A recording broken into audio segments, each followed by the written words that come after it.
সমৃদ্ধশীল বাংলাদেশ গড়ে তুলতে দৃঢ় প্রতিজ্ঞ।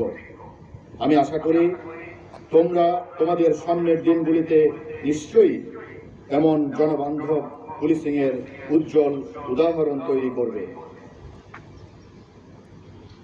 জুলাই 2024 গণঅভ্যুত্থানের মাধ্যমে গড়ে ওঠা নতুন বাংলাদেশে জনগণের আস্থা ও পুলিশের ভাবমূর্তি বৃদ্ধিতে সর্বদা নিজেদেরকে নিয়োজিত রাখবে। জন আকাঙ্ক্ষার প্রতি সর্বদা সম্মান প্রদর্শন করবে। 6 নম্বর কন্টিনজেন্টের নেতৃত্বে রয়েছেন সাব ইন্সপেক্টর মোহাম্মদ মুকুল হোসেন। দণ্ডায়মান প্যারেডের পশ্চাতে অবস্থান করেছে মনোরম রঙিন পোশাকে সজ্জিত police training centre Khulna, 3 APBN Khulna, Khulna জেলা ও রেঞ্জ রিজার্ভ ফোর্স খুলনার সমন্বয়ে গঠিত বাদক দল। 100 মানিক জ্বালা বাদলা হাওয়ায় মনে পড়ে বাহিনী দ্রুততম সময়ের মধ্যে ঘুরে দাঁড়িয়েছে।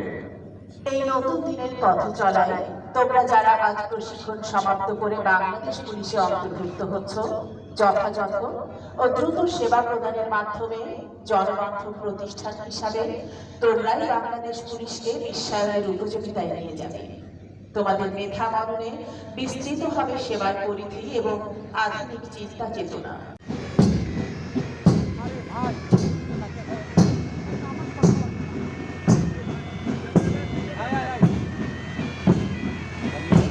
স্ক্রিনশট কিভাবে নেব সামনের কথা?